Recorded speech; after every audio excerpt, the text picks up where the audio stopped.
السلام عليكم، اش اخباركم؟ لاباس عليكم؟ كنتمنى انكم تكونوا بخير وعلى خير ان شاء الله. وانتم كتشاهدوا هذا لا فيديو، مرحبا بكم معايا من جديد في قناه وصفات ناديه. فيديو جديد ووصفه جديده. اليوم غنشارك معكم هذا الكيك هذا اللي كيجي محشي من الداخل وبطريقه سهله جدا وبدون كريمه وبدون تعقيدات.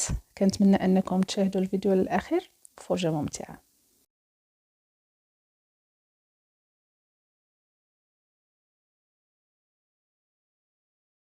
بسم الله على بركة الله. نبداو في تحضير الوصفة ديالنا.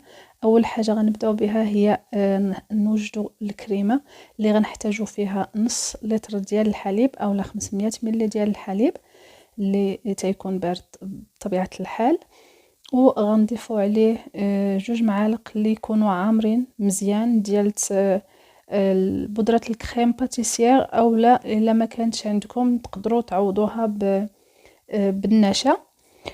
وغنستعملوا السكر، والسكر كيبقى على حسب الذوق ديالكم. كما شفتوا راه وريتكم العلبه ديال الكريم باتيسير بالنسبه اللي ما تيكونوش عارفينه. وغنضيفوا السكر، انا درت 2 معالق اللي ما يكونوش عامرين بزاف، ولكن الحلاوه كتبقى على حسب الذوق ديالكم. هنايا غنضيف 2 اكياس ديال الكاكاو المر، اولا الا عندكم ديال العبار فاستعملوا 2 معالق كبارين. صافي غنحركوا كلشي مزيان على البارد، ومن بعد غنديروه فوق النار على نار اللي تكون مهيله اولا متوسطه، يعني ما تكونش مهيله بزاف، ومع التحريك المستمر باش ما يتكتلش لينا وباش ما يتحرقش لينا في القاع ديال الكاسرول. صافي غنستمروا بحال هكا كنحركوا وحتى كتعقد لينا الكريمه. صافي كما كتشوفوا معايا ملي غتبدا كيطلع فيها الفقاعات، صافي غنطفيو عليها وغندوزو نكملوا باقي المراحل.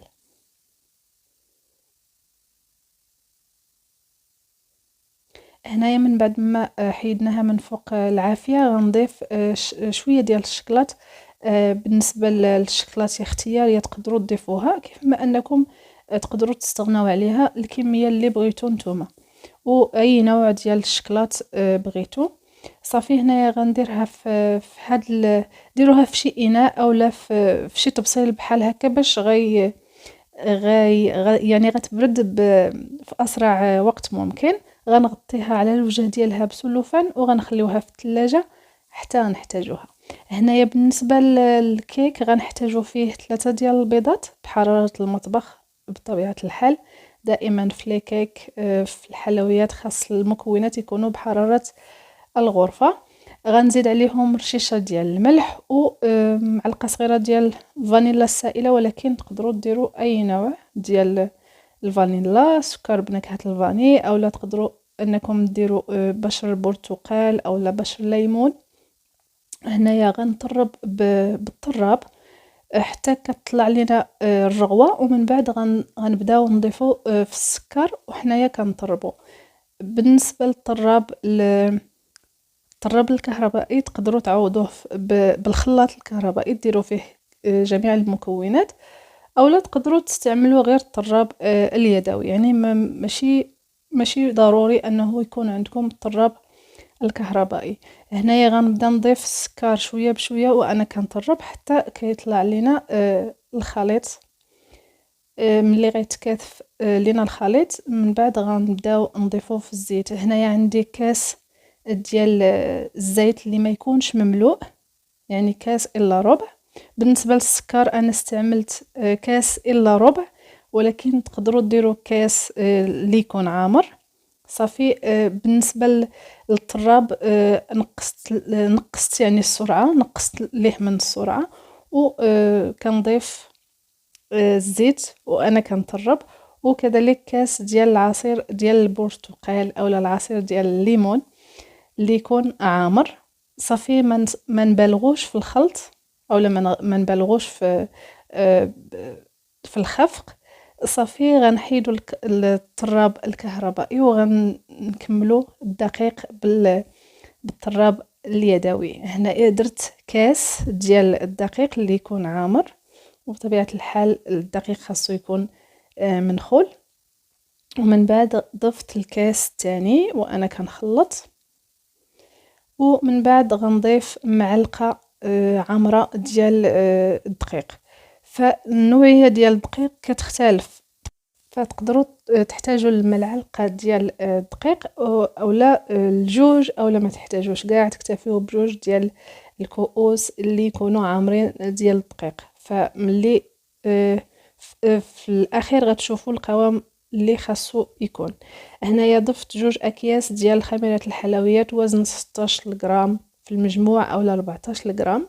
صافي غنخلط كلشي، ومن بعد غتشوفوا القوام اللي خاصنا نتحصلوا عليه، ما يكونش ثقيل بزاف وما يكونش خفيف بزاف باش ما يهبطش لينا في الفران. كما كتشوفوا هذه هي الطريقه باش تعرفوا باللي القوام ديال الكيك ديالكم هو هذاك. هنايا في مول اللي يكون مدهون بالزبده ومرشوش بالدقيق، غنديروا نصف الكميه ديال الخليط، ما نديروهش كامل، غنديروا نصف الكميه والنصف الاخر نحتفظوا به حتى من بعد. وبالنسبه الى ما بغيتوش، يعني الا ما عندكمش عينيكم ميزانكم، فتقدروا تقسموا في 2 زلايف باش تشدوا العبار هو هذاك. انا اكتفيت غير بعيني ميزاني. صافي غندخلوه للفران اللي يكون مسخن من قبل على 180 درجه. ملي غندخلوها من التحت، العافيه تكون من التحت 5 ديال الدقائق، ما نفوتوش ليها 5 ديال الدقائق. ومن بعد غنشعلوا عليها من الفوق باش تاخد هاد اللون، يعني باش يتحمر لنا الوجه ديالها. صافي وغنحيدوها من الفران. غناخدو ديك الكريمه اللي حضرناها من قبل، وغنحاولوا اننا نطربوها هكايا بالفوي اولا بالطراب الكهربائي اللي بغيتو. صافي انا خلطتها غير هكاك. ومن بعد غناخدو الكيك اللي خلينا من قبل وغنحاولوا اننا نديروه في الجناب، بحال الا كنشمعوا الجناب باش ما تخرجش لينا الحشوه اللي غنديروها في الوسط، باش ما تخرجش لينا من الجناب. كما كتشوفوا معايا راه الفيديو واضح. هكايا بمعلقه غير بشويه بشويه حتى تقادوا الجنيبات كاملين. ومن بعد غنديروا في الوسط هاد الكريمه هذه، غنحاولوا ما امكن ما نوزعوهاش عفوا حتى الاطراف. نحاولوا اننا نخليو مسافه في الجوانب. كما كتشوفوا راه الفيديو واضح هكايا باش غتجي لينا الكريمه في الوسط ديال الكيك وما تخرجش لينا من الجناب. صافي ومن بعد غنديروا الكيك من الفوق، ودائما غنسبقوا الجوانب باش تحاصر لينا ديك الكريمه. وغنستمروا هكايا غير بشويه بشويه حتى نساليو كاع الكميه ديال العجين اللي تبقات لينا. ومن بعد غندخلوها للفران. العافيه غتكون من التحت، الفران اكيد غيكون مسخن من قبل. المده ديال الطهي 20 دقيقه، الى على حسب الفران ديالكم تقدر تاخد معاكم 15 دقيقه. ومن بعد غتشعلوا عليها من الفوق باش تاخد اللون الذهبي. هنايا من بعد ما طابت في الفران، طفيت الفران وحليت الفران، خليتها واحد 5 ديال الدقائق، عاد جبتها من الفران هكايا باش تفاديا باش انها ما تهبطش معكم. خليتها حتى بردات مزيان، ومن بعد غندوزو شي سكين اولا شي حاجه بحال هكا في الجوانب. ومن بعد غنحيدها من القالب وغندهنها باي حاجه بغيتو. انا هنايا دهنتها بشويه ديال المربى ديال المشماش. كما قلت لكم تقدروا ديروا اي حاجه، غير شويه باش على حسب التزيين، كيبقى على حسب الرغبه. انا عندي هنايا الشكلاط اللي حكيتها هكايا في الحكاكه، ومن بعد درتها على الوجه ديال الكيك. والتزيين كيبقى لكم، يعني تقدروا تزينوا باي حاجه بغيتو، تقدروا ديروا السكر كلاصي، ديروا الكوك، ديروا اي حاجه بغيتو. صافي هنايا زينتها بقطع ديال الليمون، بما ان الكيك ديال الليمون. صافي هذا هو الشكل النهائي ديالها. واهم حاجه خليوها تبرد مزيان باش ديك الكريمه لداخل ما تخرجش لكم ملي تقطعوها. فملي شحال الماء بردات مزيان غتكون النتيجه احسن. هنايا غنقطع معكم باش تشوفوا كي كتجي من الداخل. المذاق ولا اروع. كما كتعرفوا المذاق ديال الليمون كيتواتى مع الشكلاط. هانتوما كي كتجي من الداخل. داكشي علاش قلت لكم حاولوا ما امكن انكم ما توصلوش الكريمه للجوانب باش تجيب هذا الشكل هذا.